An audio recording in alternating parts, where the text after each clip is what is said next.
Hi, I'm Eric George. And I'm Lindsay Mayer, and welcome to Where Coffee Gets Spilled.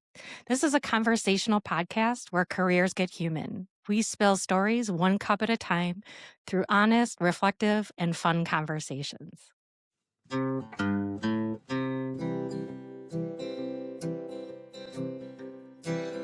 your cup, relax. You're not running late. Let's just spill the beans and let the convo percolate.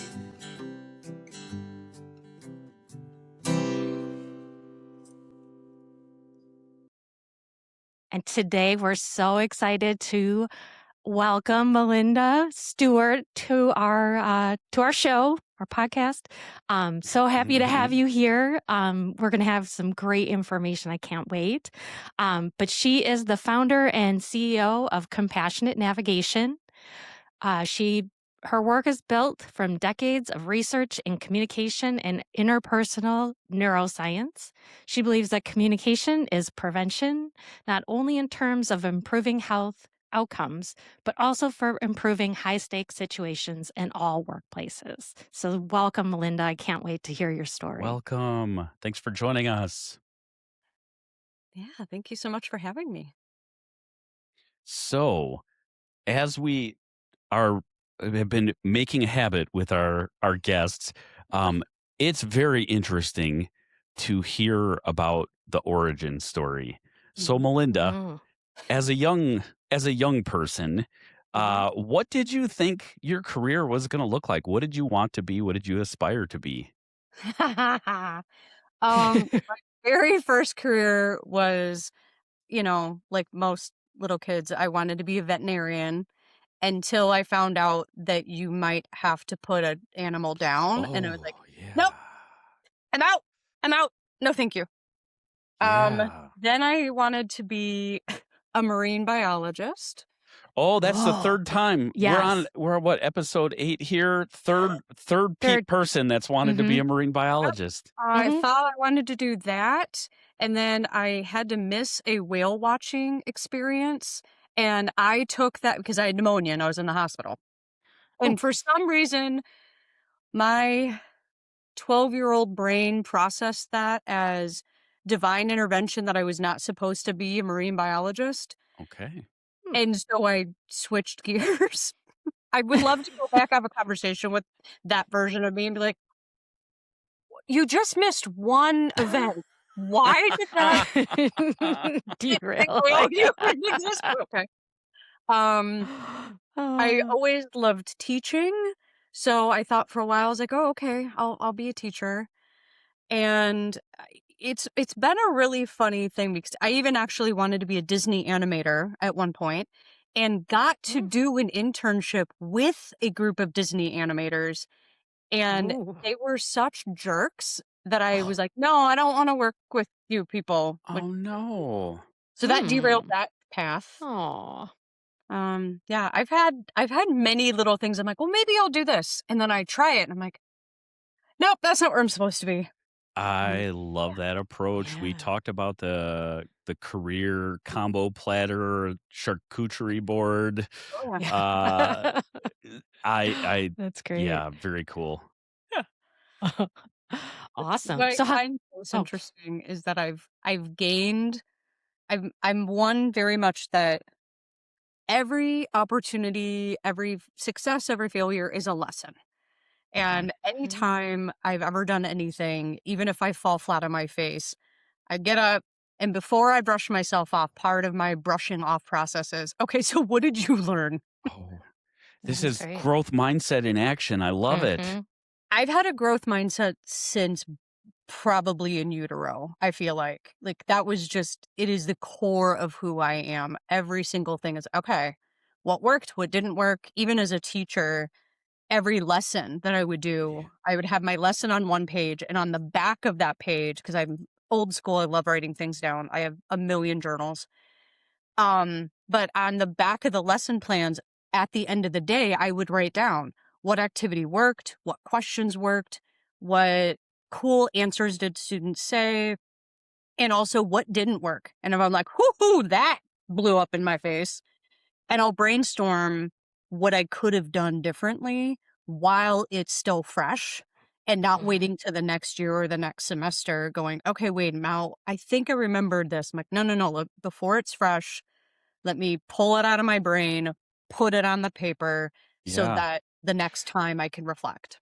I think, That's great. I think it's so interesting. The human mind often likes to get binary, either this or that. And I think between a growth mindset and a fixed mindset, there are several shades of gray in between those. And some folks very naturally have a growth mindset. Some folks very naturally have a fixed mindset and have to work more to actively towards a Mm, growth mindset. I feel mhm, like I fall more towards the growth mindset, but there are mhm, times where I'm definitely in a fixed mindset and it creates a rut for me. Oh, yeah. How mhm. natural does it feel? It sounds like it's way more on the natural side for you than that. It is, but as we were talking kind of pre-show, I am AuDHD. And so there are things that I get very like, no, this is what it is. And I don't like change. So Yeah. I don't like change after I've kind of like made a plan. So Mhm. a great example is if you tell me, oh, we're gonna go to this place for dinner. I will be spending the rest of the day thinking, slowly processing in the back of my head, what am I going to get? What am I going to order? And I will think about that all day long. And if you dare tell me very shortly after something changes, like, oh, they're closed that day, I'm going to Oof. need at least 20 minutes to process and come down from my rage because you just shifted everything for me and I Yeah. don't like it. I will eventually get there. Oh, I lost my fidget. Need a new one. Hold on.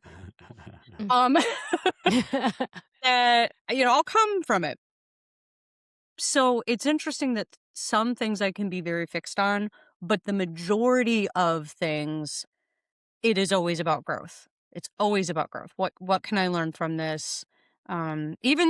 Even in the stuff that's really good. It's like, okay, great. What worked about that? Like what Yeah. made it good? Mm, Um, I don't know where that started, but it has always been I've always kind of been in that process. I think part of okay. it probably stems from I lost my mom when I was 9 years old, and Mm. she was sick for 3 weeks, and poof, she was gone. Leukemia kicked Oh her my butt. gosh. Oh, I'm And so at nine sorry. years old, I really struggled with that. Obviously, I didn't talk for anybody except for like my immediate family for about a year. And she was only 39. And I Hmm. remember writing in my journal, and I actually still have this journal to this day. Mhm, And I wrote about a week after my mom passed that, clearly life is not promised to be long. And I want to make sure that I live every day to make my mom proud of who I am and what I do. And so I started thinking about how do I take advantage of every single day, every single hour, every single minute.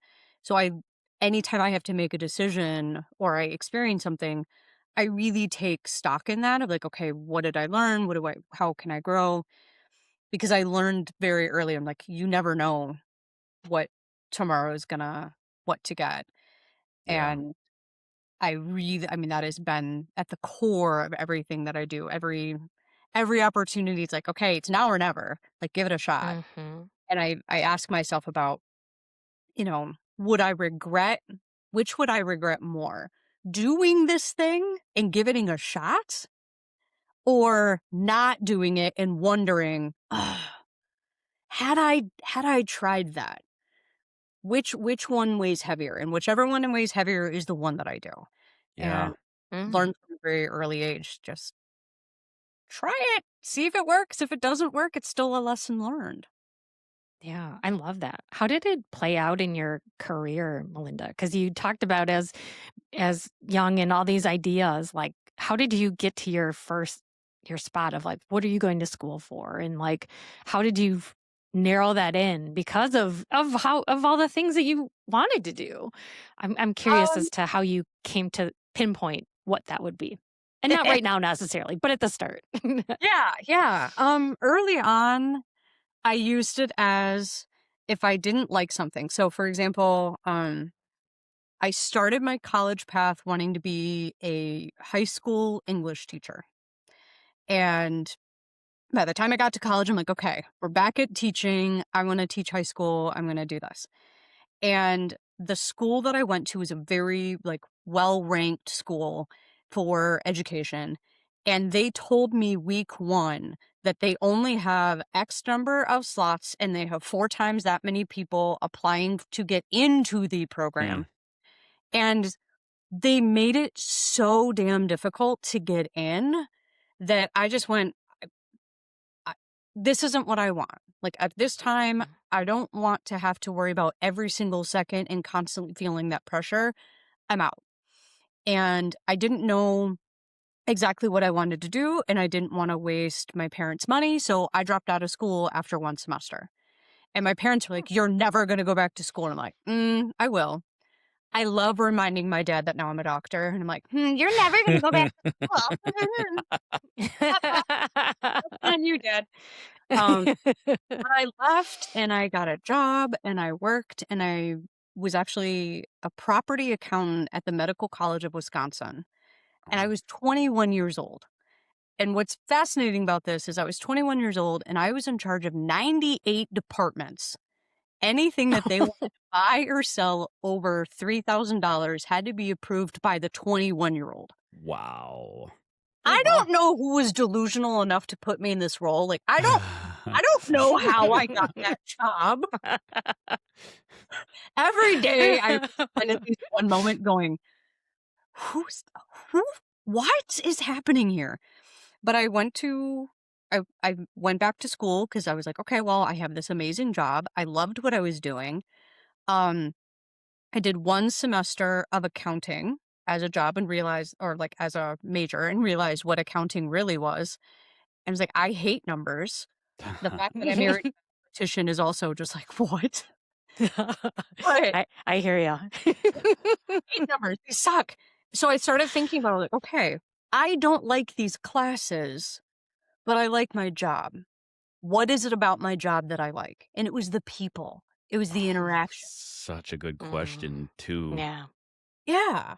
So I changed my major to communication. I've been drawing since I was about 5. I've always loved graphic design stuff. So I originally made my major communication and graphic design. And then I got a C on a project because uh the brief that they gave me, this was like our final project, the brief that they gave me was stupid. uh, Against a bunch of things that our teacher had taught us.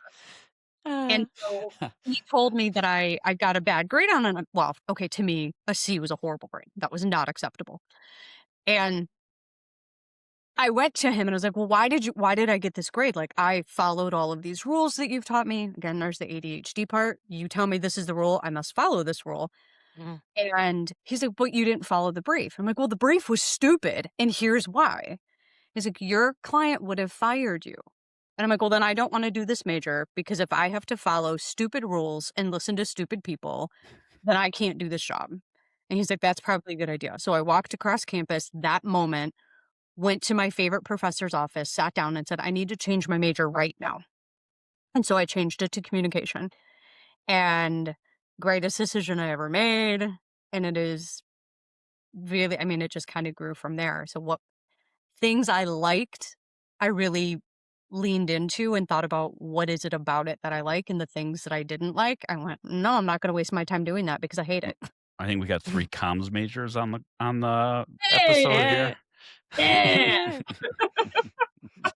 I love it. Yeah, very people-centered myself. I, Yeah.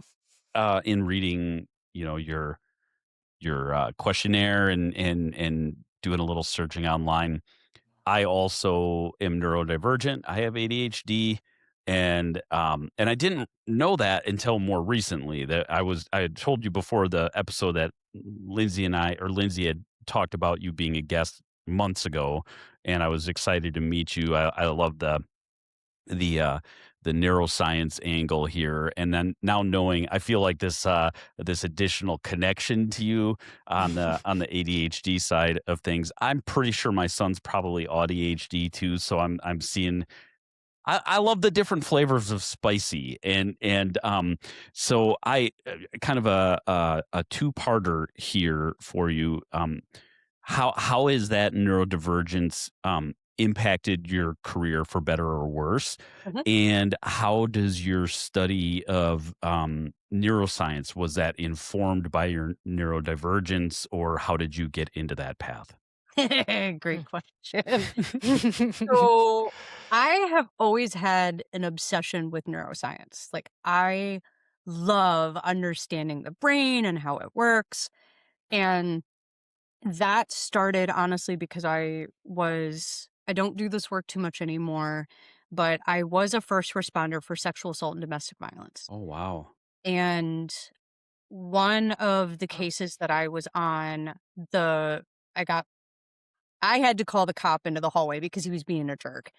And I called him out on it. I'm like, "Why you're being really unnecessarily a jerk here." And he goes, "Well, she's laughing.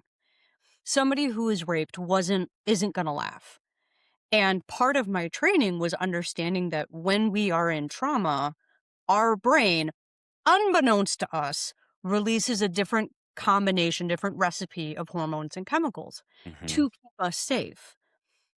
The hormones that were pumping through her just so happened she was laughing through the process because she was still in shock, still, Yeah. it takes about a half hour for those hormones to process through you and before your prefrontal cortex can actually come back online. So when you're flooded, when you're overwhelmed with emotions, the logical part of your brain goes completely error 404, like it doesn't exist. Yeah. And I was fascinated by how that worked, how when we were going through trauma, the brain shuts certain things down, how empathy turns on and off given different stuff. And I just found it fascinating. I, with that, kind of then started thinking about, I was learning a little bit more and more about autism and thinking about the way that I was working with my students. And I am very, very, very big when I was teaching, because I taught for 20 years. It's only been the last year that I left academia to do this work full time. But with my students, I always wanted to meet them where they were. Like, I can't get you to come to me. I need to meet you where you are. And so when I started having more and more students that were clearly a little spicy, a little different, I wanted to do everything in my power to understand them, to kind of get an understanding of like, how could I teach better for them? Mm. So while I was on my sabbatical, I finished my health and humor book and then started doing a real deep dive, rabbit hole, hyperfixation level of understanding how autism and ADHD and just neurospiciness in general could be adapted in a very natural, organic way, whether or not I knew students were, you know, Mm. autistic or not. And if they were neurospicy, if they were diagnosed or not. I can help everybody by just giving everybody those kinds of opportunities. It's kind of like Hmm. Mm. stairs versus a ramp, right? Mm. Yeah.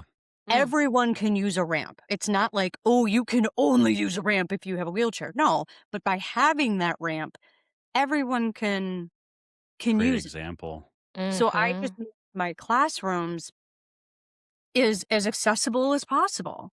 But what was funny is I was 39 at the time, and I went to my therapist and I was reading an article about autism in women, and of the 10 things, 8 of them applied to me. And I just looked at her and went, "Why do I feel attacked by this article?" Wow. And she's like, "Well, what Mm. do you mean?" I was like, "8 of these things are me." And she goes, "Oh, well, yeah, of course." Like, what? Excuse me, what? Back that up. What do you mean? Oh, just like, I have some of these moments too. like, This is so relatable. you know, your previous therapist didn't talk to you about this, did she? I was like, "No, what are you talking about?" She goes, "Oh yeah, she diagnosed you AuDHD 2 years ago." and she What? retired. Wow. He had already, it Moved was on? my chart, Oh. and she just assumed that this previous therapist had talked to me about it, and so I was like, "Okay." She goes, I'm like, "Well, what do I do? What do I need to do?" And she goes, "Well, the fun thing for you is that the things that you have always naturally loved to do have prepared you and given you all of the skills and so many tools that Hmm. you already apply in your life. So Mm, it doesn't inhibit me, but now that I know that, like now mm, that I understand what's happening, it gives me the language to identify. So if I'm Empowering. It I yeah. felt empowering to me to be diagnosed, and I think high achievers generally get missed. High achieving women even more Mm, so, mhm, get missed. I'm not sure as much on the AuDHD side, but I know in ADHD in particular, women are they're not less ADHD, they're less diagnosed. yeah. mm, And so hmm, that's very fascinating to me. Yeah, everybody hmm, thinks about neurodiversity as a spectrum and they think more continuum of like hmm. you're I hate this and I know so many people that do like you're high functioning or you're low functioning. Yeah. Yeah. Stop it. Do you Uh-huh. need Mm, high levels of support or do you not need so much support? But mm, what neurodiversity really is like a big spectrum of all sorts of different categories. You have in communication, we talk about breadth and depth. So, breadth being the types of categories that you feel comfortable talking about. In neurodiversity world, it can be the categories of things. So, your executive functioning, your sensitivity to things. There's just like a bunch of different categories. And for each of those categories, you have depth. How much is this a strength of yours or maybe a weakness of yours? So if you meet hmm, one person with autism, congratulations, you know one person with autism. Yeah. We're not all the same. mm, And on any given day, I might be more sensitive to sound or less sensitive to sound. My clothes can feel extra scratchy and I'm sensitive to that or not. I can Yeah. have all the executive functioning in the world or I'm a human potato. And So I just many feel like flavors of mm. everything. spicy, right? It is Yeah. not just, "Oh, this is however many Scovilles on the spiciness scale." You think about it, like, there's tangy spicy and there's sweet spicy, and so we all present in so many different ways. All this is the neurodiversity part, the neurodivergent part is just the brain is different than the neurotypical, however you want to I'm doing finger quotes that are off camera here. Uh, but however you want to define that neurotypical, it's just different. And however your strengths or weaknesses present themselves is how you're going to interact with your world. Yeah. And I teach, so I do some coaching, but I bring this into helping people understand neurodiversity in the workplace and how people are going to respond in the workplace. And for Mm, example, like I said, I don't do well with change most days. I think that's probably the category that I am always pretty low on is my sensitivity to change. mm. Also kind of the benefit of being the CEO because I can change to my level of comfort to Yeah. change most days. So that works well for me. But I do a lot of trainings to help people understand that, we need to celebrate minds of all kinds, but we also need to accept the fact that, any given day, a person can wake up with all of the spoons or none of the spoons. And as somebody who's doing this work, I try and help people understand like being able to be flexible, but also accepting and being flexible with myself. So every Sunday I go through my calendar and I make a gigantic list of all of the things I need to do. And I get overwhelmed and, have a minor panic attack. And then I strategize and I'm like, Mm, okay, I used to actually color code the level of spoons that I thought it was going to take to do the thing. So I could visually just pick out. And I don't have to do that so much anymore. But I get up in the morning, like, okay, how many spoons do I have today? How many meetings do I have? How much energy am I feeling like I have? What do I have to get done? And then I strategize. And some days, if I have all of the spoons in the world and lots of creative time, then I tackle those things. If I have a day where I'm like, getting out of bed is going to be gold star worthy today, Yeah. then I look at the things that don't take much. So I feel like I'm still making progress. I'm still getting stuff done, but it's sending an email or cleaning out a drawer or doing whatever little thing I can do. So it's like, check mark, you got something done, but I'm not forcing myself to do something that's really, really hard. And that I'm just struggling and not doing well with. And that's part of, even if you're not diagnosed, I think self-diagnosis is still valid.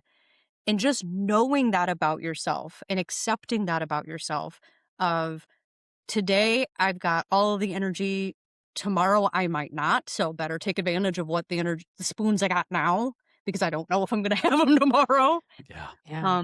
But I think part of it is just being able to accept the fact that this is the world for me. It's not the world for everybody else. And I think that's another big piece of it is when you recognize that your communication with a person isn't working. So the example I always use is, a lot of neurospicy people are concrete thinkers. Some are very, very abstract, some are more concrete. And so the example that I always give is you're carrying a box. Well, I'll say Lindsay's carrying a box, Erich, and Erich's in front of a door. And Lindsay goes to Erich, okay, I need you to, or hey, Erich, I need to get through. Now, a neurotypical person, or just depending on your level of spice, Erich's going to realize, oh, okay, she's got a big box in her hand. She needs to get through the door. Here, let me open the door, hold it open for you. Somebody who's neurospicy and extra spicy might go, oh, okay, cool, and just stand there.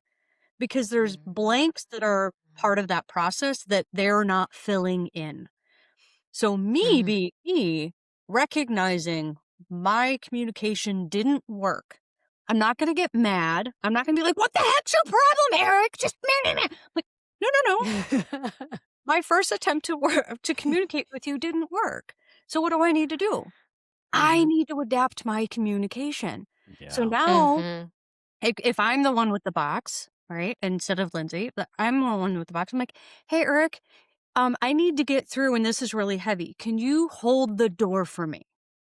I just need to give a little bit more information about what it is that I'm needing instead of assuming. And what so often people do is they assume that other person is going to fill in the blank the way that they wanted them to. And that's where we get so much miscommunication. We have these expectations of what other people are supposed to do, but we never articulate them.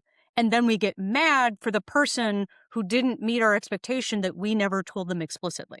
Can't do that, especially working with and understanding that people all around us are neurodiverse and they're not going to fill in the blank the same way that we're filling it out. Well, and I think that's really big too with like online communication. I even see that too. It's like almost harder. Like I think your brain thinks about it and what you type is not always what's up there. And so you're like, how come they ask this question? It's like, because you didn't say. Yeah, so how I think much it's is being lost? Yeah. It's like really, it's much harder, especially with like, the chats and things like that, like WhatsApp and Teams and stuff. It's like quick things, and it's like not enough context. So this is similar to your ramp and stairs example. I think with how broadly applicable that is. It's definitely applicable in with neurospicy and for a leader to understand how to communicate maybe with people that receive messages differently or have some of those gaps that need to be filled in. But also broadly, if you're having challenges communicating with people, you can either hope that they figure out how to communicate with you, or you can adapt and you can take the burden upon yourself, whether you're a leader or not. This can benefit you and move toward that person. Yeah. Absolutely. Yeah. Absolutely. And that's what is at the core of. So I developed this framework called the Bridge framework, and it builds from communication, organizational communication, neuroscience, to really think about how we communicate things to, you know, bridge those gaps, right? To fill in those blanks. And that's kind of at the core of it, is like, I have to get people to feel safe. And if people don't feel Mhm. safe, they're not going to share things. And this is the biggest key thing that leaders and just kind of anybody needs to start noticing, is that when rooms go silent, when people aren't asking questions, you have a Mm. problem. Mhm. Immediately, you have a problem. And when people go silent, that has a really huge, that can be really, really dangerous, because they're seeing things that could potentially save someone's life, could prevent someone from leaving a job. Because by the time we actually like go to HR and have a conversation, we've already had so many opportunities that we've been mad, frustrated, felt unheard, felt unseen. And being heard and feeling seen, feeling respected can be communicated by simply noticing, I said something to you, you didn't pick up on it. I saw that you didn't pick up on it. Yeah. And I cared enough to go, okay, wait a minute, Eric, hold on. Tell me what you just heard. What questions do you have about that? And it's Mhm. such a simple, simple act, like having a ramp, whether people needed it or not, just offering that and checking in with you when I'm giving feedback or when I'm in a meeting, just checking in real quick and like, okay, how are we? Where are we? What's going on in your lives? Checking cognitive load. Mhm. Mm. That's the episode that I'm working on for this week, is understanding all of the decisions that we make. And again, for neurospicy people, we get decision fatigue so much faster. But I was reading that on the average, and this makes me want to get sick, on the average, we make 35,000 decisions every single day. And so by the Ouch. end of the day, Oh when you're my snippy and gosh. you're like, I don't care what we have for dinner, Mhm. because your cognitive load is like gone. Mhm. Neurospicy world, we call those spoons. How many spoons do I have? How much cognitive capacity do I have Mhm. in a day? And it's some days we got lots of spoons, some days I got half a spork, and that's about it. But I think that's true regardless. I mean, I think the not being in the corporate world anymore, but everything was moving so fast. I don't think anybody took the time Mhm.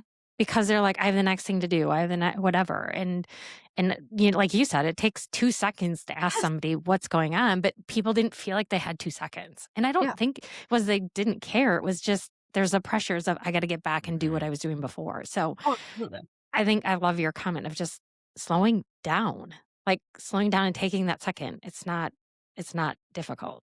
It's not. It's really not. And when someone is being difficult or snapping, that's the most important time to be like, Hmm. okay, um, let me just check in with you. Like, whoa, okay, hold on. Hmm. That did did you mean to snap at me? Like, what's going on? And just, I live my life by three values: courage, curiosity, and compassion. Mhm. Courage to have the conversation, to check in with Hmm. someone. If they snap at me instead of running away, I'm like, whoa, hold on. Okay, Hmm. that came off really harsh. Did you mean to insult me? Did you mean to say that the way that that just came off? And I'm gonna have the courage to push back and be like, wait a minute, time out. Where'd that come from? That goes into the curiosity. I ask a lot of questions. Curiosity never killed anything but a few hours. Mhm. Hmm. I'm gonna ask questions, not for judgment. Like, I'm not judging you. I just want to get all of the information that I can, so that then we can look at that and go, oof, okay, well, that's a mess. Where do we want to start? And then that compassion comes into, I have no idea what your day looked like before you entered my space. You may have had the worst day of your life. And so the reason that Hmm. you're being difficult with me right now is because I'm the tipping point. Like I'm the straw that broke the camel's back and all of the other metaphors that we want to use. Mhm. I have no idea. All I know is what you are giving me at that moment. And I like to give everybody the benefit of the doubt that you are doing the best you can in that moment. And when I give people that compassion and I meet them where they are and I give them that opportunity, like, wow, okay, sounds like you're having a really rough day. Let's, what is it that you need? How Mhm. can I actually help you? People instantly calm down. They instantly, you can see their bodies go, Mhm. "Ugh, okay, someone's recognizing that I'm not a bad person. I'm just having a bad day." Yeah. Mhm. And so just seeing that and recognizing it, and it doesn't mean I'm supporting the behavior, right? I can have empathy without encouraging the behavior.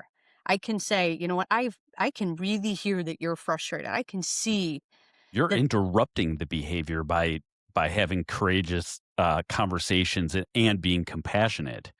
Mhm. Yep, yep. Mhm. And I have found I mean, I started doing this just in my own life and started noticing how much of a shift.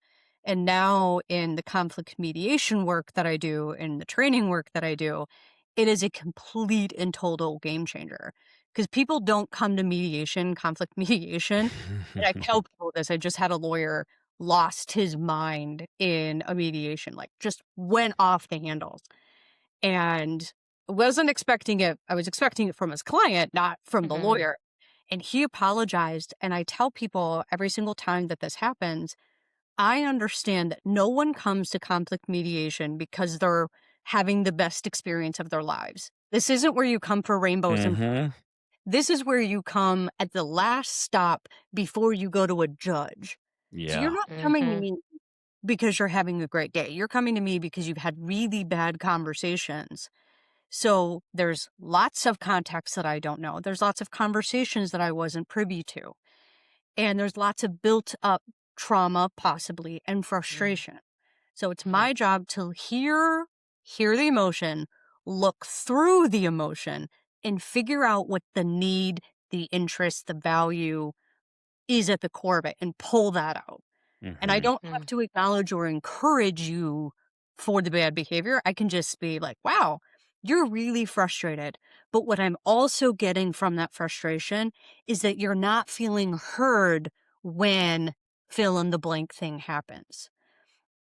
And I'm telling you, the more times that I just clearly look through that emotion, acknowledge that it's there, and then just kind of push it aside, physically and verbally, I hear people just go, you know, you're right. Yeah, I didn't feel heard in this, and that was really frustrating. I'm like, okay, so how Mhm. can we get you to feel heard? What would it look like? What did it sound like? What would it feel like if you were to get heard? More importantly, what does it look like? Like, what? Let's come up with a plan. Let's come up with a pathway together to achieve that goal. So you're not alone. And we're going to come up with a plan so that gives you back some of that control, which is often Hmm. another piece of it. I don't feel like I have control. Everything's happening around me. And once I can give Mhm. a little bit of that control back, they're a lot more likely to want to move forward in a positive direction and let go of the frustration and anger that they were carrying for God knows how long. Mhm. Great point. Great point. I love what I do. It shows, and it's Yeah, it captivating. I'm does. really enjoying this conversation. Yeah. Unfortunately, It our is me. time is winding down, No. and I did this is normally Lindsay's, bit. She's so good at keeping track on that stuff and Mhm. keeping me on task. Thank you, Lindsay. You're You're welcome. you're a wonderful, partner and co-host here. But I heard you mention that you're recording some things, like, if you have podcasts or something that you would like to share, I would love to hear about that before we sign off here. Absolutely. So I do have a podcast called The Communication Compass. I love that you have a compass behind you. Thank you. It's a very awesome. So yeah, The Communication Compass is on Spotify, Apple, iHeartRadio, I think all of them. and it's a weekly podcast where it's just me. I haven't done the guest thing yet, but just sharing information to get people to think about how they're communicating, how they're navigating through difficult situations, difficult conversations. So I have that. I also do have a Medium. So if you're not really into the podcast thing, which obviously you are because you're listening to this podcast, Right. but if you are also somebody who likes to read, I do have a Medium um, channel page, however, that's just Malynnda Stewart, where I do not every week, at least a couple a month, different articles that are deeper dives into the topics that I'm working on or just kind of are related to things that pop up. Well, we Awesome. will be sure to get those links from you and put Yes. them into the description so people can Yeah. learn more and check out your podcast. Yep. This has been a lot of fun, and I wish we had another. Well, I don't know, I Lindsay. know. What's my mo? Like 2 hour 2 lunches or hours, yeah. 2 hour coffees? Yes, I He wish. he goes for a yeah, I think we started out there, and every time he's like, "Oh, I had lunch or coffee with somebody, and can you believe it was 2 hours?" I'm like, "No." I know it was. A little long. But if you ever want me to come back, just let me know. I'd love Oh, to come back. yeah, no, that'd be great. Fantastic conversation. Awesome. Please give Malynda's podcast a listen. Check out the Medium. Follow her work. Subscribe, like, do all the things. And please, if you have things you'd like to share here, comment, engage. We'd love to hear from you. Thank you for tuning in this week. Yeah, Thank you so much for the invitation. This has been lovely. yeah, great. Well, Take care. We'll see you next week. see you next week.